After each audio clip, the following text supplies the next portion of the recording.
मकर संक्रांति के लिए आज मैं आप सभी के साथ शेयर करने जा रही हूँ तिल गुड़ से बनी हुई एक नहीं दो नहीं एक से बढ़कर एक पूरे 3 तरह की रेसिपी। इसमें हम ये बहुत ही स्वादिष्ट एकदम सॉफ्ट मुंह में जाते ही घुल जाने वाले ये तिल मावा के लड्डू, साथ में ये सुपर हेल्दी और टेस्टी तिल गुड़ की बर्फी और एकदम बाजार के जैसी क्रिस्पी करारी ये तिल की चिक्की बनाकर तैयार करेंगे। जितनी ये तिल से बनी मिठाइयाँ खाने में टेस्टी है, बनाना उतना ही आसान। तो चलिए बिना देरी किए इसे हम बनाना शुरू करते हैं। तो सबसे पहले ये बहुत ही स्वादिष्ट तिल मावा के लड्डू बनाने के लिए एक कढ़ाई को गर्म करके इसमें हम 200 ग्राम तिल को रोस्ट होने के लिए डालेंगे। गैस की फ्लेम को एकदम लो रखेंगे और धीरे धीरे लगातार चलाते हुए तिल को लगभग 4 से 5 मिनट के लिए भुनेंगे। ध्यान रखिएगा कि तिल के कलर को हमें ज़्यादा डार्क नहीं करना है। जैसे ही तिल ज़्यादा भुनेगा इसमें एक अलग सी करवाहट आ जाएगी। तो लो फ्लेम पे ही लगातार चलाते हुए इसे मैंने हल्का सा भून लिया है। और देखिए तिल का एक एक दाना जो है ना वो एकदम बढ़िया से फूल चुका है और इसका जो कलर है वो हल्का सा गुलाबीपन पे आ गया है। तो बस इससे ज़्यादा तिल को हम नहीं भुनेंगे। ठंडा होने के लिए कढ़ाई से निकालकर इसे हम साइड में रखेंगे। अब इसी गर्म कढ़ाई में सिर्फ 1 बड़ा चम्मच घी डालेंगे। इस लड्डू की खास बात यह है कि इसमें घी बहुत ही कम लगता है। देखिए घी पूरी तरह से मेल्ट होकर हल्का सा गर्म हो चुका है। तो अब इसमें हम काजू बादाम को भूनने के लिए डालेंगे। तो पहले इसमें हम 15 से 20 बादाम को थोड़ी देर के लिए भूनेंगे, उसके बाद इसमें काजू डालेंगे क्योंकि काजू बहुत ही जल्दी फ्राई हो जाता है। तो बस 1 मिनट भूनने के बाद अब इसमें हम 15 से 20 काजू भी डाल देंगे। वैसे काजू बादाम की जो क्वांटिटी है वो आप अपने पसंद के अनुसार कम या फिर ज़्यादा भी कर सकते हैं, या फिर जो भी ड्राई फ्रूट्स आपको पसंद हो आप इसमें डाल सकते हैं और जो भी पसंद ना हो उसे पूरी तरह से स्किप कर सकते हैं। तो एकदम लो फ्लेम पर लगातार चलाते हुए इसे मैंने सिर्फ 3 से 4 मिनट के लिए भुना है। और देखिए अब काजू का जो कलर है ना वो चेंज होने लगा है। तो अब इससे ज़्यादा इसके कलर को डार्क बिल्कुल भी नहीं करेंगे। तुरंत इन सभी को कढ़ाई में से निकाल कर अलग प्लेट में रखेंगे। इधर तिल भी पूरी तरह से ठंडे हो चुके हैं। तो पीसने के लिए इसे एक मिक्सी के जार में डालेंगे। ध्यान रखिएगा कि तिल का हमें एकदम फाइन पाउडर नहीं बनाना है। मिक्सी को ऑन ऑफ करते हुए पल्स मोड पर इसे हम दरदरा पीस लेंगे। तिल को पीसने में मुझे यहाँ पे सिर्फ 30 से 40 सेकंड लगे हैं। और देखिए इसे मैंने ज़्यादा बारीक नहीं किया है। इसमें तिल के काफ़ी सारे खरे दाने भी हैं। इसे हमें बिल्कुल ऐसा दरदरा पीसना है। अब ये जो भुने हुए काजू बादाम है इसी भी जार में डालकर दरदरा पीस लेंगे। देखिए इसका भी मैंने फाइन पाउडर नहीं बनाया है। आप चाहे तो काजू बादाम को छोटे छोटे पीसेस में काट के भी डाल सकते हैं। अब ये जो कढ़ाई में बचा हुआ घी है इसी में हम मावा को डालकर भुनेंगे। तो यहाँ पे मैंने 200 ग्राम घर का बना हुआ मावा लिया है। इसे हाथों से एकदम अच्छे से क्रश करके डालेंगे ताकि मावा जल्दी सॉफ्ट हो जाए। मावा काफ़ी ज़्यादा ड्राई है। इसे सॉफ्ट करने के लिए इसमें हम सिर्फ 2 बड़ा चम्मच दूध डालेंगे। ध्यान रखिएगा कि अगर आपको ज़रूरत लगे दूध डालने का तभी दूध डालिएगा, क्योंकि कई बार बाजार का मावा पहले से ही काफ़ी ज़्यादा सॉफ्ट होता है। देखिए बस 2 से 3 मिनट में ही मावा एकदम सॉफ्ट हो चुका है। इसमें जितना भी घी था वो पूरी तरह से सेपरेट हो गया है। मावा अच्छे से भुन चुका है। तो अब इससे ज़्यादा इसे हमें भुनने की ज़रूरत बिल्कुल भी नहीं है। इसे भी निकालकर तिल के साथ ही रखेंगे और बिना देरी किए गरम गरम में ही इन सभी चीज़ों को आपस में एकदम बढ़िया से मिक्स करेंगे, क्योंकि जैसे ही मावा ठंडा होगा ये फिर से जमने लगेगा। तो इसे हमें गर्म में ही मिक्स कर लेना है। और अभी फ़िलहाल बहुत ज़्यादा गर्म है, हाथों से मिलाना मुश्किल है। तो इसे हम 2-4 मिनट के लिए ऐसे ही छोड़ देंगे ताकि ये थोड़ा सा ठंडा हो जाए। थोड़ी देर में ही ये मिश्रण हल्का सा ठंडा हो चुका है। तब हाथों की मदद से एकदम बढ़िया से रब करते हुए मिक्स करेंगे ताकि मावा के जो भी छोटे बड़े ढेले हैं वो एकदम बारीक हो जाए और तिल के साथ मावा एकदम बराबर से मिक्स हो जाए। देखिए एकदम बढ़िया से रब करते हुए सभी चीज़ों को मैंने मिला लिया है। मावा और तिल का एक एक कण आपस में अच्छे से मिक्स हो चुके हैं और ये पूरी तरह से ठंडा भी हो चुका है। तब लड्डू को मीठा करने के लिए इसमें हम 200 ग्राम चीनी का भूरा डालेंगे, जिसे कि हम तगार या फिर देसी खांड भी बोलते हैं। इसकी जगह पे आप चाहे तो पिसी हुई चीनी भी डाल सकते हैं, लेकिन चीनी का भूरा डालने से लड्डू का जो टेस्ट है ना वो और भी ज़्यादा बढ़ जाता है। एक बढ़िया सा फ्लेवर के लिए इसमें हम आधी छोटी चम्मच कूटी हुई इलायची डालेंगे और अब हाथों की मदद से इन सारी चीज़ों को एकदम अच्छे से रब करते हुए मिक्स करेंगे। तो लीजिए सभी चीज़ों को मैंने एकदम अच्छे से मिला लिया है। ऐसे बांध कर देखते हैं तो देखिए बहुत ही आसानी से ये बंध रहा है, मतलब कि इसमें परफेक्ट बाइंडिंग है। अब इसमें हमें घी डालने की ज़रूरत बिल्कुल भी नहीं है। तो आपको जिस साइज़ का भी लड्डू बनाना हो उसके अनुसार मिश्रण को हाथों में लेते हुए एकदम अच्छे से दबाकर इसे हम लड्डू की तरह बांधेंगे। किसी भी स्टेज पर अगर आपको ऐसा लगे कि लड्डू को बांधने में दिक्कत आ रही है, मिश्रण बिखर रहा हो, तो आप समझ जाइए कि इसमें बाइंडिंग कम है। तो वैसे में ज़रूरत के अनुसार 1-2 चम्मच घी को गर्म करके डालकर मिला लीजिए।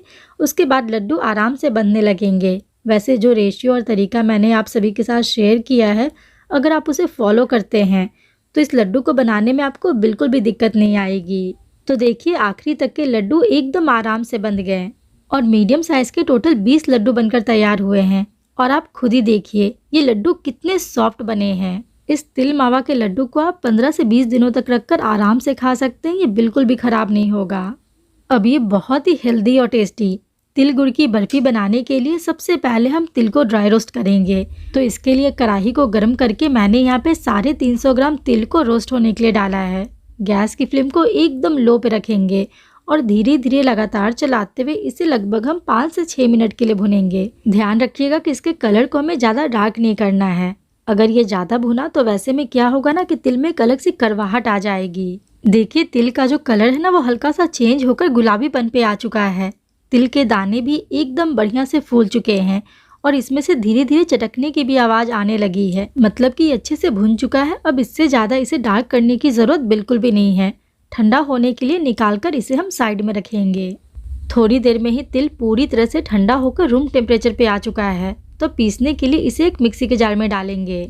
ध्यान रखिएगा कि इसका हमें एकदम बारीक पाउडर नहीं बनाना है। पल्स मोड पर मिक्सी को ऑन ऑफ करते हुए इसे हम दरदरा पीस लेंगे। इसे पीसने में मुझे यहाँ पे सिर्फ 30 से 40 सेकंड लगे हैं। और देखिए, इसे मैंने ज़्यादा बारीक नहीं किया है। तिल के इसमें काफ़ी सारे खरे दाने भी हैं। अब एक कढ़ाई में गुड़ को मेल्ट होने के लिए डालेंगे। तो यहाँ पे मैंने 250 ग्राम गुड़ को एकदम छोटे छोटे पीसेस में तोड़ के डाला है ताकि ये जल्दी मेल्ट हो जाए। इसमें हम 4 से 5 बड़ा चम्मच पानी डालेंगे। अगर आप कप से देखते हैं तो लगभग मैंने यहाँ पे 1/4 कप पानी डाला है। अब बर्फी के स्वाद को और भी ज़्यादा बढ़ाने के लिए ये एकदम सॉफ्ट बने, इसके लिए इसमें हम 2 बड़ा चम्मच घी डालेंगे। गैस की फ्लेम को एकदम लो पे रखेंगे और धीरे धीरे लगातार चलाते हुए गुड़ को अच्छे से मेल्ट होने देंगे। अब जब तक इधर ये मेल्ट होगा तब तक हम आगे की तैयारी करेंगे। तो बर्फी को सेट करने के लिए मैंने यहाँ पे केक वाला टिन लिया है। आप चाहे तो बहुत ही आसानी से किसी भी स्टील की थाली में इस बर्फी को सेट कर सकते हैं। बस ध्यान रखिएगा कि जो भी बर्तन आप ले रहे हैं उससे तेल या घी से एकदम बढ़िया से ग्रीस करना बहुत ज़रूरी है ताकि सेट होने के बाद बर्फी एकदम आसानी से निकल आए।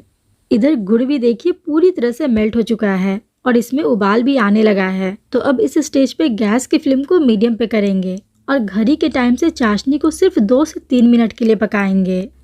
देखिए, चाशनी अच्छे से पकने के बाद इसका जो कलर है ना वो और भी ज़्यादा डार्क हो चुका है। इसके ऊपर काफ़ी सारे झाग आ रहे हैं, मतलब कि चाशनी गाढ़ी हो गई है। तो अब गैस की फ्लेम को एकदम लो करके ये जो तिल को हमने पीस कर रखा है ना वो इसमें डालेंगे। स्वाद को और भी ज़्यादा बढ़ाने के लिए इसमें हम आधी छोटी चम्मच कूटी हुई इलायची डालेंगे और बिना देरी किए इन दोनों चीज़ों को एकदम अच्छे से मिक्स करेंगे। देखिए, बस 2 से 3 मिनट में ही ये मिश्रण एक जगह पे सिमटने लगा है। मतलब कि अब ये पूरी तरह से तैयार है। तो बस गैस को ऑफ करेंगे और बर्फी को सेट होने के लिए इस ग्रीस किए हुए बर्तन में डालेंगे और बिना देरी किए एकदम फटाफट किसी भी स्पैचुला या फिर स्पून की मदद से इसे इवनली फैला लेंगे। ध्यान रखिएगा कि जैसे ये ठंडा होगा ये सेट होने लगेगा। तो ये सारा काम हमें एकदम जल्दी जल्दी करना है। अब बर्फी खाने के साथ साथ देखने में भी अच्छा लगे, इसके लिए इसके ऊपर मैंने ये बारीक कटा हुआ बादाम और पिस्ता डाला है। आप चाहे तो इसे ऐसे भी छोड़ सकते हैं या फिर चाहे तो बारीक कटे हुए काजू या फिर मूंगफली भी डाल सकते हैं। स्पून की मदद से हल्का हल्का सा दबाकर सेट करेंगे ताकि बर्फी के ऊपर ये एकदम बढ़िया से सेट हो जाए। और अभी ये फिलहाल बहुत ज़्यादा गर्म है। जब ये हल्का सा ठंडा होकर सेट हो जाएगा उसके बाद इसके ऊपर हम कट्स के मार्क्स लगाएंगे। तो मुझे यहाँ पे लगभग 20 मिनट हो चुके हैं और अब ये हल्का सा ठंडा होकर सेट हो चुका है। ध्यान रखिएगा कि जब ये हल्का सा गर्म रहे तभी इसके ऊपर हमें कट्स के मार्क्स लगा लेने हैं। अगर एक बार ये पूरा ठंडा होकर सेट हो गया तो फिर बर्फी को काटना थोड़ा मुश्किल हो जाता है। तो आपको जिस साइज और शेप में बर्फी को रखना हो आप अपने पसंद के अनुसार बर्फी को काट सकते हैं। तो देखिए, बहुत ही आसानी से चाकू की मदद से इसके ऊपर मैंने कट्स के मार्क्स लगा लिए हैं। अब इसे 1.5 से 2 घंटे के लिए ऐसे ही छोड़ देंगे ताकि ये पूरी तरह से ठंडा होकर सेट हो जाए। तो मुझे यहाँ पे पूरे 2 घंटे हो चुके हैं और अब ये तिल गुड़ की बर्फी पूरी तरह से सेट हो चुका है। एक बार फिर से जहाँ पे हमने कट्स के मार्क्स लगाए थे वहीं पे इसे हम चाकू की मदद से कट करेंगे ताकि इसके जो पीसेस है वो आसानी से निकल आए। तो लीजिए, ये बहुत ही स्वादिष्ट तिल गुड़ की बर्फी पूरी तरह से तैयार है। और आप इसके टेक्सचर को देखिए, देखकर ही समझ सकते हैं ये बर्फी कितनी परफेक्ट बनी है। एक एक करके मैंने यहाँ पे सभी बर्फी को निकाल लिया है और आप देखिए ये कितने सॉफ्ट बने हैं और स्वाद ऐसा कि एक खाकर तो आप रुक नहीं पाएंगे। और इस तिल गुड़ की बर्फी को आप किसी भी एयर टाइट कंटेनर में रखकर पूरे महीने भर आराम से खा सकते हैं, ये बिल्कुल भी खराब नहीं होगा। अब एकदम बाजार के जैसी क्रिस्पी करारी, बहुत ही स्वादिष्ट तिल गुड़ की चिक्की या फिर तिल गुड़ की पट्टी बनाने के लिए मैंने यहाँ पे 200 ग्राम ये सफ़ेद वाला तिल लिया है। अगर आप कप से नापते हैं तो लगभग ये 1.5 कप तिल है। अब जिस कटोरी से नाप कर हमने तिल लिया है, सेम उसी कटोरी से नाप कर उतना ही गुड़ भी लेंगे। अगर आप वजन में देखते हैं तो लगभग ये 350 ग्राम गुड़ है। गुड़ को मैंने छोटे छोटे पीसेस में तोड़ लिया है ताकि ये जल्दी मेल्ट हो जाए। अब सबसे पहले कढ़ाई को गर्म करके इसमें हम तिल को भुनने के लिए डालेंगे। गैस की फ्लेम को एकदम लो पे रखेंगे और धीरे धीरे लगातार चलाते हुए तिल को लगभग 4 से 5 मिनट के लिए भुनेंगे। ध्यान रखिएगा कि इसके कलर को हमें ज़्यादा डार्क नहीं करना है। जैसे ही तिल ज़्यादा भुनेगा इसमें एक अलग सी करवाहट आ जाएगी। तो लो फ्लेम पर लगातार चलाते हुए इसे मैंने हल्का सा भून लिया है। और देखिए इसके जो दाने हैं ना वो एकदम बढ़िया से फूल चुके हैं और इसका जो कलर है वो हल्का सा चेंज होकर गुलाबीपन पे आने लगा है। तो बस इससे ज़्यादा इसके कलर को डार्क बिल्कुल भी नहीं करेंगे। ठंडा होने के लिए कढ़ाई में से निकालकर इसे हम साइड में रखेंगे। अब इसी गर्म कढ़ाई में गुड़ को मेल्ट होने के लिए डालेंगे। इसमें हम 1 बड़ा चम्मच पानी डालेंगे ताकि गुड़ आसानी से मेल्ट हो जाए। गैस की फ्लेम को एकदम लो पे रखेंगे और जब तक कि गुड़ पूरी तरह से मेल्ट नहीं हो जाता इसे हम लगातार चलाते रहेंगे। ध्यान रखिएगा कि गैस की फ्लेम को हाई या फिर मीडियम पे नहीं करना है, नहीं तो गुड़ के मेल्ट होने से पहले ही गुड़ जो है ना वो पकने लगेगा। अब जब तक कि गुड़ मेल्ट होगा तब तक हम आगे की तैयारी करेंगे। तो यहाँ पे मैंने 2 बटर पेपर लिया है। आप चाहे तो कोई प्लास्टिक की शीट भी ले सकते हैं या फिर किसी थाली के ऊपर भी चिक्की को सेट कर सकते हैं। बस ध्यान रखिएगा कि जिस चीज को भी ले रहे हैं आप चिक्की को सेट करने के लिए उसे घी या फिर तेल से ग्रीस जरूर कर लीजिएगा ताकि सेट होने के बाद चिक्की आसानी से निकल आए। तो देखिए दोनों बटर पेपर को घी से मैंने अच्छे से ग्रीस कर लिया है। इधर देखिए गुड़ भी पूरी तरह से मेल्ट हो चुका है और इसमें धीरे धीरे उबाल भी आने लगा है। तो लो फ्लेम पे ही चाशनी को हम 3-4 मिनट के लिए और पकाएंगे ताकि ये एकदम जमने की कंसिस्टेंसी में आ जाए। चाशनी को पकाते हुए मुझे यहाँ पे सिर्फ 2 मिनट हुए हैं और देखिए इसका जो कलर है ना वो काफ़ी हद तक चेंज हो चुका है। इसमें अच्छा सा झाग भी आ रहा है। तो ये चाशनी जमने के लिए तैयार है कि नहीं वो चेक करने के लिए थोड़ा सा चाशनी को हम ठंडे पानी में डालकर देखेंगे। कुछ सेकंड बाद इसे छूकर देखेंगे। देखिए ये कड़क तो हो गया है लेकिन फिर भी ये थोड़ा सॉफ्ट है। चाशनी को हम 1 मिनट के लिए और पकाएंगे ताकि जमने के बाद ये एकदम हार्ड क्रिस्टल की तरह हो जाए। 1 मिनट पकाने के बाद चाशनी को फिर से ठंडे पानी में डालकर देखेंगे। कुछ सेकंड बाद इसे तोड़कर देखेंगे। तो अब आप देखिए ये एकदम आसानी से क्रिस्टल की तरह टूट रहा है। तोड़ने पर इसमें से आवाज भी आ रही है, मतलब कि अब ये पूरी तरह से तैयार है। तिल पट्टी को खस्ता बनाने के लिए और इसमें एक अलग सा शाइन आए इसके लिए इसमें हम थोड़ा सा घी डालेंगे और बस एक बार चाशनी के साथ अच्छे से मिला लेने के बाद अब इसमें ये भुने हुए तिल को भी डाल देंगे। जब तक कि तिल चाशनी के साथ अच्छे से मिल नहीं जाता गैस की फ्लेम को एकदम लो पे रखेंगे क्योंकि गैस को बंद करते ही गुड़ जो है ना वो जमने लगेगा। तो पहले सभी चीज़ों को अच्छे से मिला लेंगे, उसके बाद गैस को ऑफ करेंगे। देखिए सभी चीज़ों को मैंने अच्छे से मिला लिया है। अब गैस को ऑफ करके ये जो बटर पेपर को हमने ग्रीस करके रखा है उस पर पट्टी को सेट होने के लिए डालेंगे।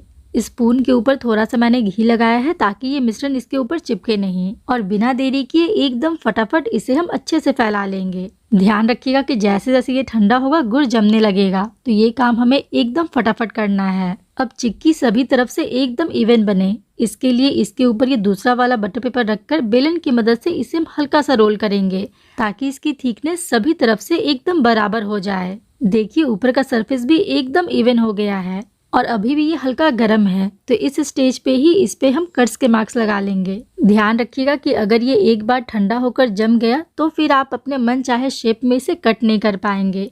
तो जब ये हल्का गर्म रहे तभी इसके ऊपर हम कट्स के निशान लगा लेंगे। आपको जिस साइज और शेप में चिक्की बनाना हो उसके अनुसार आप इसे काट सकते हैं। और अब इसे हम 1 घंटे के लिए ऐसे ही छोड़ देंगे ताकि ये पूरी तरह से ठंडा होकर सेट हो जाए। मुझे यहाँ पे पूरे 1 घंटे हो चुके हैं और अब आप देखिए तिल गुड़ की चिक्की या फिर तिल गुड़ की पट्टी पूरी तरह से बनकर तैयार है। हमने इसमें पहले ही काटने का निशान लगा लिया था, जिसकी वजह से इसके पीसेस बहुत ही आसानी से निकल आए हैं। और देखिए ये तिल पट्टी कितना क्रिस्पी और खस्ता बना है। खाने में ये बहुत ही टेस्टी है, तो आप इसे ज़रूर ट्राई कीजिएगा। और इस तिल पट्टी को किसी भी एयर टाइट कंटेनर में बंद करके पूरे महीने 2 महीने आराम से स्टोर कर सकते हैं। ये बिल्कुल भी ख़राब नहीं होगा। तो लीजिए मकर संक्रांति स्पेशल एक से बढ़कर एक तिल गुड़ से बनी 3 तरह की मिठाइयाँ पूरी तरह से बनकर तैयार है। इस मकर संक्रांति आप इसे ज़रूर ट्राई कीजिएगा। और ट्राई करने के बाद अगर आपको पसंद आए तो वीडियो को लाइक, शेयर और अपने चैनल शिवानीज किचन को सब्सक्राइब करना बिल्कुल भी ना भूलें। तो चलिए फिर मिलते हैं एक नई रेसिपी के साथ। तब तक के लिए बाय बाय।